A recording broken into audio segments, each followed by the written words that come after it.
Detroit for the first time in 32 years. Your Lions have won a playoff game. Have at it.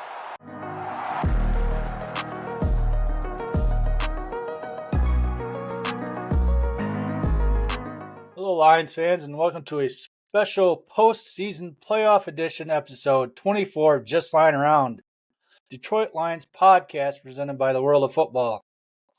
Now, it's been 32 years since the Lions have won a playoff game. It's been 32 years of the whole fan base, NFL teams just dumpstering on the Lions team, whether it's the coaches, players. It's been 32 years since the Lions, if they get in the postseason, just to lose their first game. It's been 32 years where we've witnessed some 0-16 seasons. But last night, we put that to rest. We beat the Los Angeles Rams in the first ever win against a postseason team last night. So I don't know about you guys out there. I know myself, Kyle Sutherland, and my co-host and brother-in-law Adam Snow, I know we are all hyped about it as we went to the game. But yeah, Adam, how are you doing today after this victorious win last night? I mean, man, oh man, I am pumped. I'm thrilled. We get another home playoff game. It's been, who knew when we started this podcast earlier this year that we figured maybe we'd see a playoff game. We didn't know we'd be at that game. And there will be a video going up on the YouTube channel I'm working on currently. Taking a break to do this.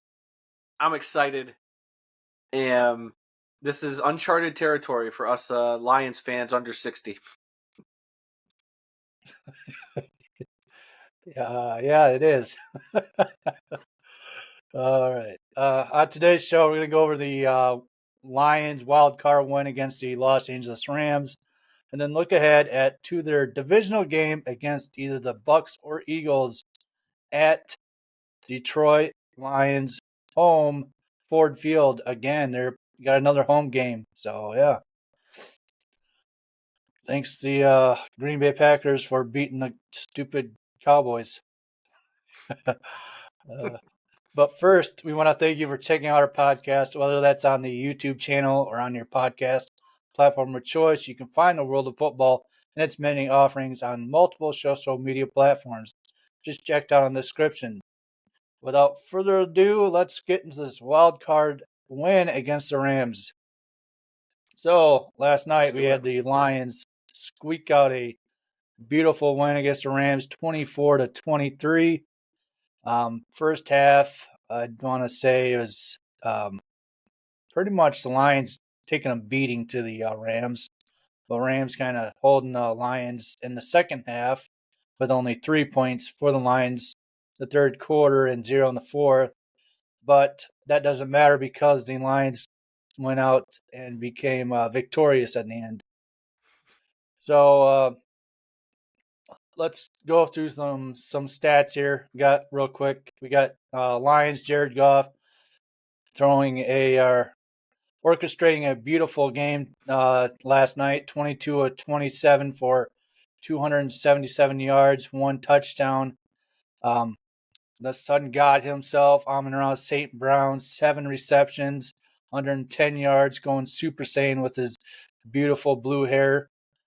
Josh Reynolds had a pretty good night against the Rams, his former team as well.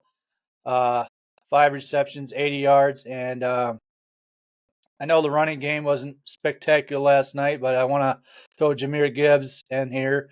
8 carries, 4 receptions, big part of his game last night. 68 total yards and 1 touchdown. And for the Rams side, we had Trader, as everyone would say last night, booing him as he get on the field. Matthew Stafford, 25 of 36 for 367 yards, 2 touchdowns. Looks like they found their star wide receiver or slot receiver, Puka Nacua, who absolutely torched the secondary last night. 9 receptions, 181 yards and 1 touchdown.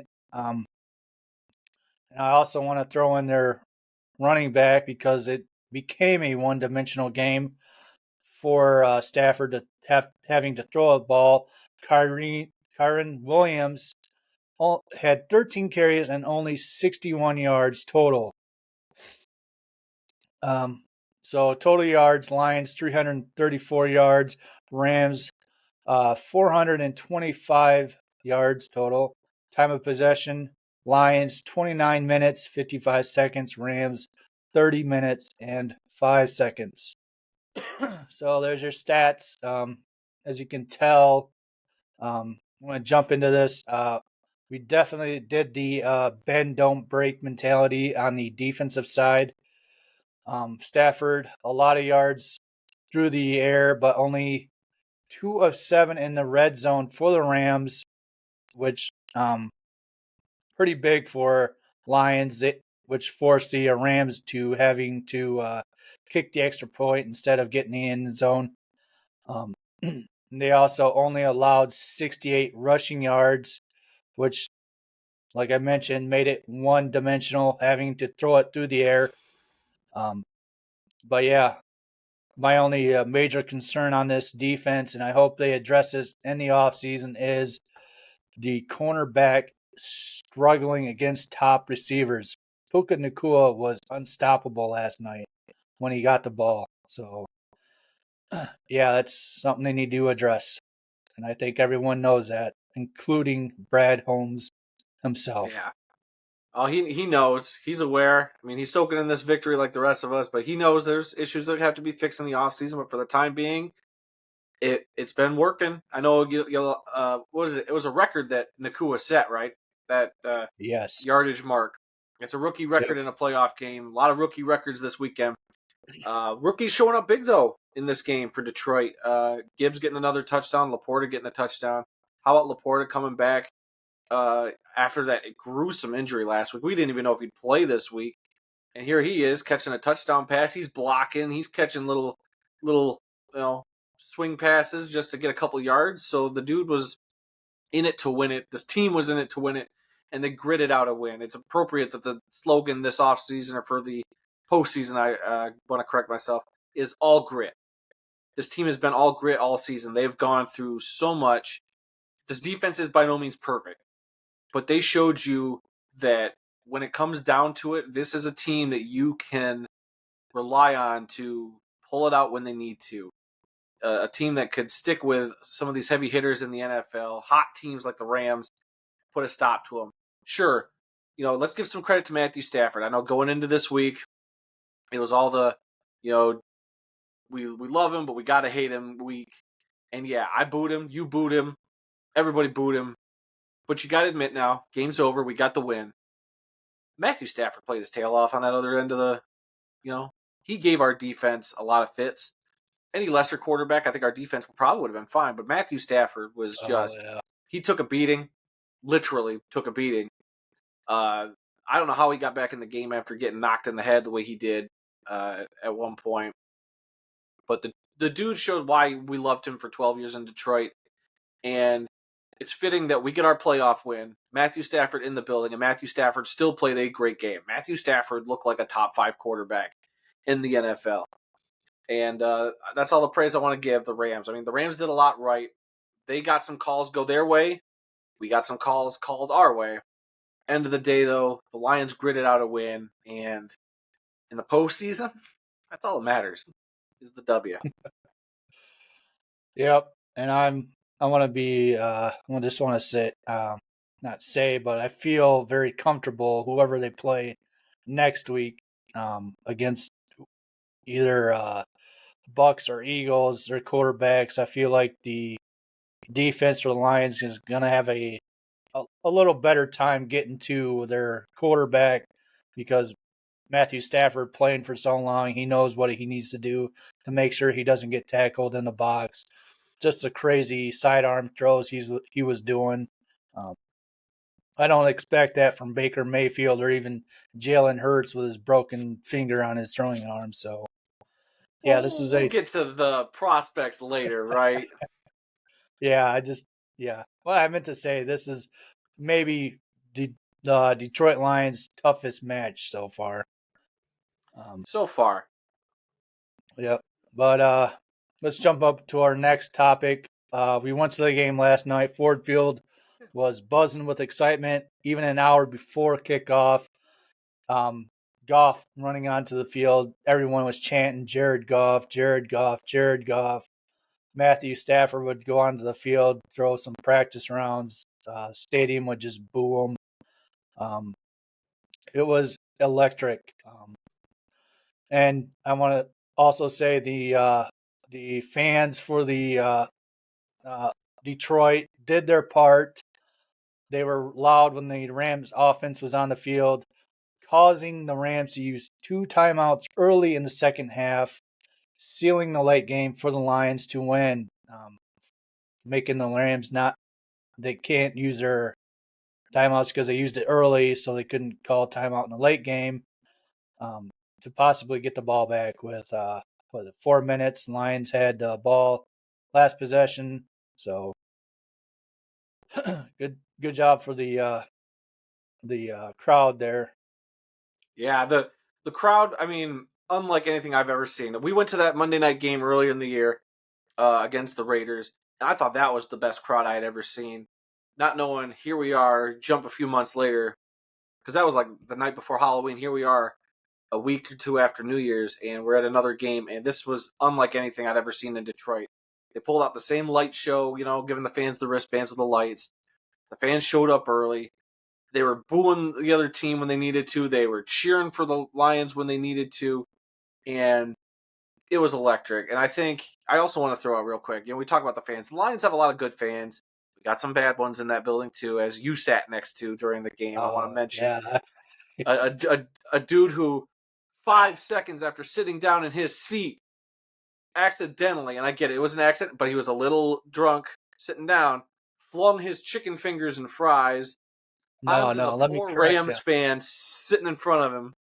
Let me correct you. It's when he was trying to sit down. He sat down and popped down, and chicken fingers and fries just went. I was trying to hold back my laughter, but I could definitely tell Man, he but was then, drunk. man, I felt bad because there was a poor guy and his girlfriend. The guy was a Lions fan. Girl was, I don't know if it was his wife, girlfriend, but she was wearing a Stafford Rams jersey.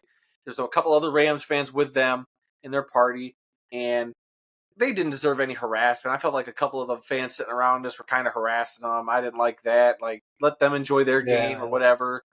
Don't direct anything directly at an opposing fan. I think that's just, unless they do something to incite you, don't do it to them. Just very unclassy by a couple of fans that sat around us. For the most part, great fans showing by the Lions fans there. And then that same guy who dropped his chicken fingers. I want to tell this story real quick.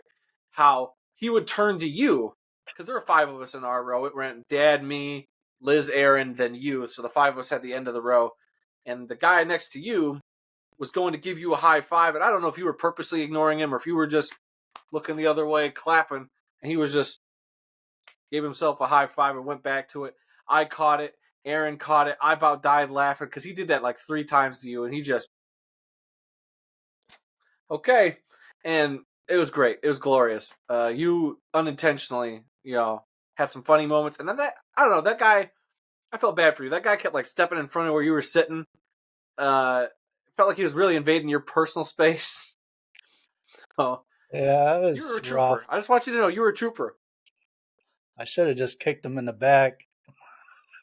Yeah, we don't need a fight. All on the Rams fans, but oh well. What can you do? What do you expect? People are just having a good time, whatever. I guess, yeah, don't yuck on people's yum. But when it comes to like you're in an environment like that, you got to be a little more aware. Even if you're drinking, be a little more aware of your surroundings. Come on, guys, like that's all we ask.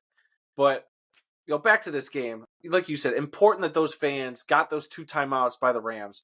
The fact that, it was less than a minute or two into that drive that the Rams got in the second half, they had to call a timeout. And when they called that second one, I couldn't believe it. The fans just, it was unrelenting noise when the Rams had the ball. Unrelenting. My throat hurt. Aaron was screaming the whole time. He had to have a throat lozenge by the end of that game, which he spit out and then had to put another one in. But, it was something else. And I just want to say, gosh dang it, Detroit, can we do it again? Yeah, that is a big question. But let's move on to this next point here. I think everyone in the world or Detroit Lions fandom think, or hopefully I think they realize Goff is Detroit now. We need to put the Stafford to bed. Goff won the first playoff game for Detroit in 32 years. I think the front office needs to get that contract written up for Goff to be the quarterback for years to come. Whether that's however long he decides to play for. But yeah, just the way the crowd was cheering his name, game ball given to him after the game, and Dan Campbell saying in front of everyone, "You're effing good enough for Detroit Lions." So I think Goff mentality is, I am Detroit. I will play for this team. I will hopefully deliver us a Super Bowl win if it comes to us this year, next year, or whenever. So, yeah, I think front office needs to jump on this right now. Okay, if we're going to go to this spot, which, look, I'm not a financial guy, but to me, right now, it's awesome he got us the playoff win. He will always be remembered and loved for bringing that against our former quarterback. That will go down in Lions history.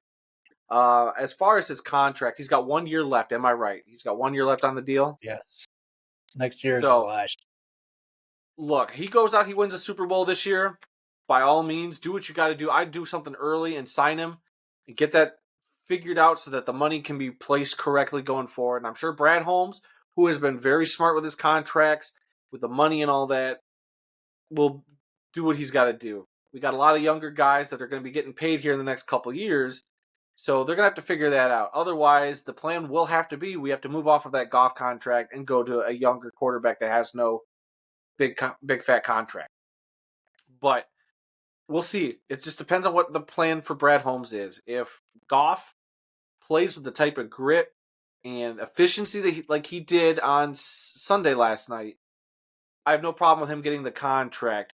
He's by no means a perfect quarterback, Jared Goff. But he's got that mentality, which you love to see, and he's winning. And we've seen Brady not put up the best stats, but he was a winner. So we'll see. I hope the Lions don't have to break the bank on Goff. I don't think he deserves to be paid more than a Patrick Mahomes. I hope he will take a fair market value for where he is and what he accomplishes with Detroit. And I wouldn't expect him to take less because he's earned it. 3 years in this town, and he went 3-13-1, 9-8, and now here we are, 12-5, 13-5 after a playoff win. The dude has shown that he is a part of a team that is in a upward trajectory. So I would, at this moment in time, I'm in a wait and see mode. But if you're telling me right now, I have to answer the question: sign him or sign him or not sign him, I say get that contract done right now. Yep, especially I think it's Disner now is in charge of like contract negotiations or writing up the contracts or whatever. And it sounds like he might have a interview here or there for a GM spot for next year. So while he's in the building, I think it'd be the best time right now to get that contract written up for Goff. And I think Goff understands that. Yeah, and I'm pretty sure Goff understands I'm not freaking Patrick Mahomes or someone like that. So, and the Lions are willing. What? Yeah. What's that? But the market's the market, so that'll dictate where he goes, money wise. But I hope for his sake he goes. Not Patrick Mahomes money, not Aaron Rodgers money, not Josh Allen money, not even Matthew Stafford money. Well, maybe just slightly below a Matthew Stafford pay grade or wherever Stafford's at right now. Because his was ridiculous too. His extension. Yeah, and he's also got to understand he's got a coaching staff right now that freaking love him. Um, if he goes somewhere else, you never know. He could be another Ram situation where they kick him out after a year or two because he doesn't perform And I well. hope not. I would hate to see that, a kicking him out kind of thing. Because you could tell, you watch those post-game things and hear a lot of those players talk after that game. Sam Laporta has said it. They were doing this for Jared Goff. They played their butts off for Jared Goff. He is a leader in that locker room, if not the leader. He might not be as vocal as like seeing Penei Sewell gathering the guys before the game and giving them a pep talk, but he is clearly a dude that the players are responding to and have embraced, and that's a metric you can't measure. That's not a stat line. That's not a thing you can quantify with hard numbers. It's the willingness and the way these guys prepare. They do it backing up this guy that they support, and I think that also goes a long way. That's important to a locker room. Look what happened to Russell Wilson. As good as he was, not everybody in that Seahawks locker room liked him, and look where that ended up. So I would rather us have a quarterback that's solid, that everybody will play behind, as opposed to a stud who can't really rally the troops. Yep. So, yeah. You got anything else from this game you want to talk I about? mean, trying to look at some of your notes here. We already gave Puka Nacua some credit. I like giving the other team credit because look, that was a hard fought game. That could have easily gone the Rams' way. Could have swung. Referees are still a problem. Missed calls for Detroit in the first half. Missed calls for the Rams in the second half. Look, I admit it. I know a lot of people are going to complain that they didn't call the pass interference that Nacua was held at the end of the game. They're not going to call the roughing the passer on Hutchinson for taking out Stafford, or Ali McNeil falling on Stafford. And I can't argue with that. I did think, I was like, dang, how did that not get called? Maybe in a bang-bang play, it just didn't look like it. But we got a couple in the first half that would have changed the trajectory of the game. The false start that wasn't a false start, that was an encroachment they didn't call. Yep. On a 4th and 5, that was a huge call that didn't go our way. That had it. Lions at least go down and kick a field goal. I mean, the way they were driving would have been maybe another touchdown drive. They could have started with 4 touchdowns. That's a difference maker right there, because the Lions defense held the Rams to 2 touchdowns and 3 field goals. And if the Lions would have added another touchdown, and we kept making the Rams kick field goals, it wouldn't have come down to a 1-point game. It wouldn't have been that. So, but that's the way games go sometimes. There was also the shove out of bounds, or when Gibbs was like 3 yards out of bounds and got hit. They didn't call that for a hit out of bounds. So I'm going to have to still argue that the referees got to change the system. The NFL's got to change the reffing system to get some of these calls right. There's crucial plays during a playoff game, a playoff game that they were not making, and made a couple of big mistakes that could have changed the entire landscape of the game. But I think at the end of the day, it was a pretty balanced no call for both teams. I'll say the Rams got 2 they should have had. The Lions got 2 they shouldn't have had. It wasn't as egregious one way or the other. It's only more egregious, I think, for Rams fans because that's at the end of the game. We've been there before. And people are starting to forget the stuff that happened in the first half. But I'm going to argue that was some pretty big stuff in the first half. When the Lions were wheeling and dealing and the Rams had no answer for that Lions offense. That was a big killer. Yeah, I wonder, was it the XFL has the eye in the sky or whatever, where they can overturn things if they need to. If they would implement that just like playoff games, big plays like that. The Canadian Football League's got a great system in place. Coaches can challenge penalties. I'm not saying that's as far as the NFL needs to go, but there is a way for this NFL officiating system to work to where you have a guy in the booth who's constantly looking at the replay. He can buzz down and go, hey, look, I don't think that was a false start that you called. Let's change it play right now. Get it, I want to look at it for a second. Let's get it right. This is a playoff game, especially a playoff game. Any game, look at the games down the stretch. Like if the Lions would have had that against the Cowboys, who knows what that outcome could have been like. But hey, it worked out. Detroit got that second home playoff game despite being robbed in Dallas. So karma, it worked out. Yep. And speaking of that, Lions have another home game this Sunday coming up, thanks to the Green Bay Packers beating cheating Cowboys. You made a joke last night about McCarthy getting his order in for Denny's for after the loss or Yeah, something like man, that. you watched McCarthy on that sideline with his big old Denny's uh, menu there that he calls plays off of. I'm pretty sure he was just ordering his pancakes when the game was done because that was a shellacking they took. And to see Ford Field cheering for the Packers, Oh, while yeah. odd as it was, I was pulling for the Packers to beat the Cowboys because that would have meant if Detroit won, we get the second home playoff game, which is what happened. And now it's back to all right. Now we can boo Green Bay again, but I just what a weird. They said it'd be hell would have to freeze over for the Lions to win a playoff game. It was -7 degrees at one point, I think.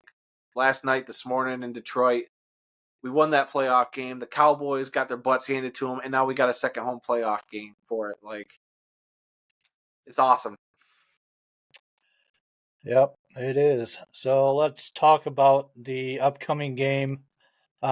It's either going to be against the Bucks or Eagles. They play tonight against each other today at 8:15 p.m. So you probably have to wake up tomorrow morning to find out who actually won because I'm not staying up Oh, for you're not that gonna watch game. the game? I'm gonna watch this game No, I'm not. unless I it's a don't snooze care. fest. It might be. Who You're not gonna do knows? some scouting, some Nope. amateur scouting. I've already got it written down. I know what needs to happen. Yeah.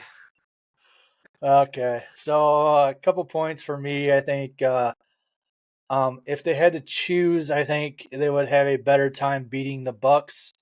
The way that the Bucks have been playing the last couple of games, Saints beat the crap out of them at the Buccaneers place, and their second game, Buccaneers did not score a touchdown against the Panthers, and they won 0-9. So I think the Lions would have a better time beating them.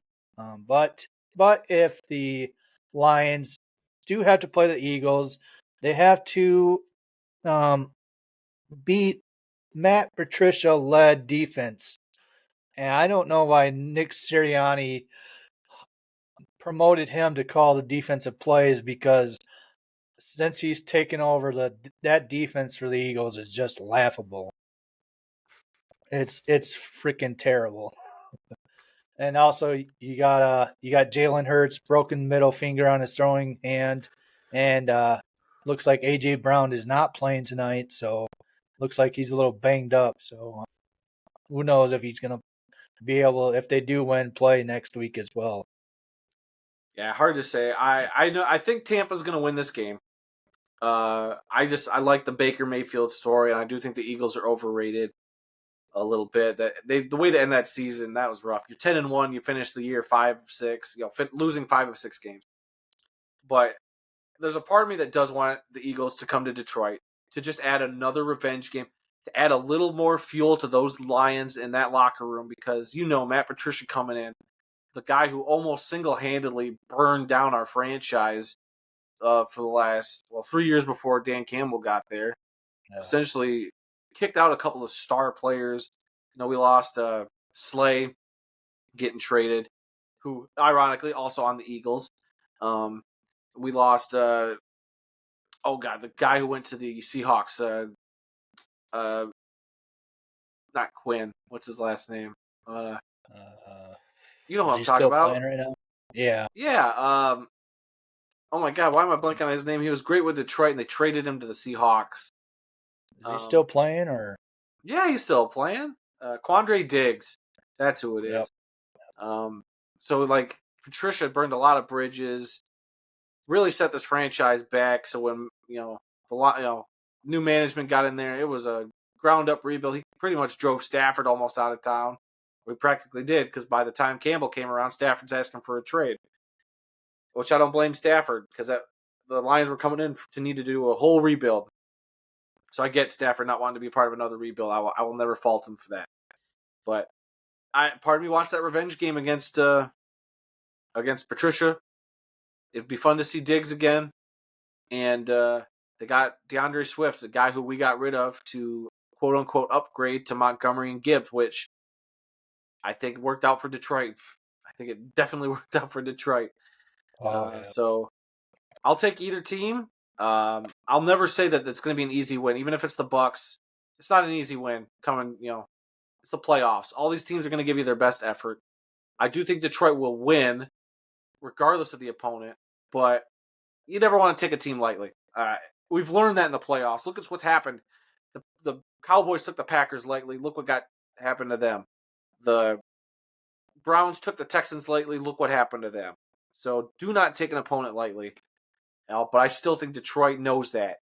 They're, dare I say, a team of destiny, it feels like. I don't know what it is. From the moment I set foot in that stadium last night to the moment I left, I got chills. I teared up. Something feels different. I can't explain it. It feels different.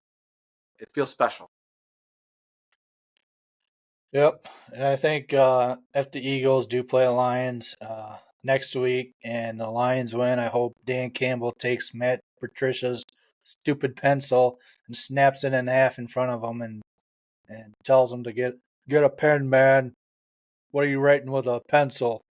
No. That's not what we want to happen. What we want is for Dan Campbell to take that stupid quad runner that Matt Patricia was riding around on at practices and ride it out in the middle of the field and set it on fire. And, then you throw the pencils on there. It's like, they're laminated sheets, dummy. Why are you using pencils? Stupid rocket scientist. Yeah, or maybe get carted out on the 4-wheel with the brace around his knee and just do the what WWE star faked it and jumped up and Okay, now we're just getting ridiculous. yeah. But yeah, that's it. You got anything else? I mean, not really. The fact that we're still talking Lions and we're going into the divisional round of the playoffs, something I've never seen. I was 2 years old when it happened last. So Yeah. 32 years ago. I think I was like 28 then. So yeah.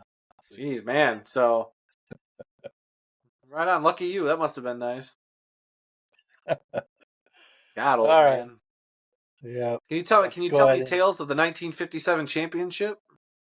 Yeah. Well, we had to walk both ways uphill to school in the 5 foot of snow. Yeah. Oh yeah, to get to the stadium. Okay. Yep. All right. Go ahead and close it out here. Yes, sir, boss. We hope you enjoyed listening to today's episode and come back for more. Be sure to visit the World of Football's website, www.theworldoffootball.com, for news, links, upcoming events, original articles, videos, and more. If you want to get in touch with us, send us an email at info@theworldoffootball.com, or you can connect with us by liking us on either Instagram, X, Facebook. You can find us there. Links will be down in the description. Be sure to check out our weekly flagship show here on the World of Football Podcast Network. I guess we can call it a network. I don't know, YouTube channel. This week in the world of football, where Randy and I, my father, we talk about all things in the world of football. You're going to bet your butt we're going to talk more Lions and Rams. You're going to bet your butt we're going to talk about all the crazy head coaching stuff going on in the NFL and so much more. So be sure to check us out every Tuesday when those drop. And again, you check out the YouTube channel. Links for all that junk down in the description. All right. Yep, that's it for us this week. Remember, we do have another game. Lions season is not over. We are on basically unprecedented territory for the younger fans. So make sure you watch next week, 3 p.m. Lions versus Bucks or Eagles. Lions win. I don't think Lions have ever gone that far, right? If they win. They've gone to the NFC Championship before. The last playoff win was the year they went to the NFC Championship. Okay. So yeah. So root for the Lions if you're going to the game. Yell your freaking lungs out. Respect your fellow neighbors around you. Go out and have drinks or whatever, but just respect everyone around you. Like, don't be an ass. So, Don't you don't have to be a jerk. It's cool to boo the other team. It's cool to, say your stuff to the team. Don't take it out on a fan. Unless a fan is being a jerk to you first, don't give anything back. Like, it's not worth it, guys. We're all there to have a good time. Everybody's there to root for their team. Like, how would you feel if you went into an opposing stadium and people were just being jerks to you for no reason? Like, I'm just there, like, poor you, Kyle. You're just there to enjoy the game, and you even had a Lions fan just bugging you the whole time. Yeah. And I'm sorry for bugging you the whole time, even though I sat a few seats away. Couldn't really place the name on him, but I think it was Adam. What a meanie. Okay. We'll see you guys next week with another episode. Remember, go Lions, and good luck to the Packers facing the 49ers because they're going to freaking need it. Okay, I was going to say, I was like, what? Why are we wishing the Packers luck? No. No, they're going to get dumpstered. They're going to get killed. Yeah, we'll see.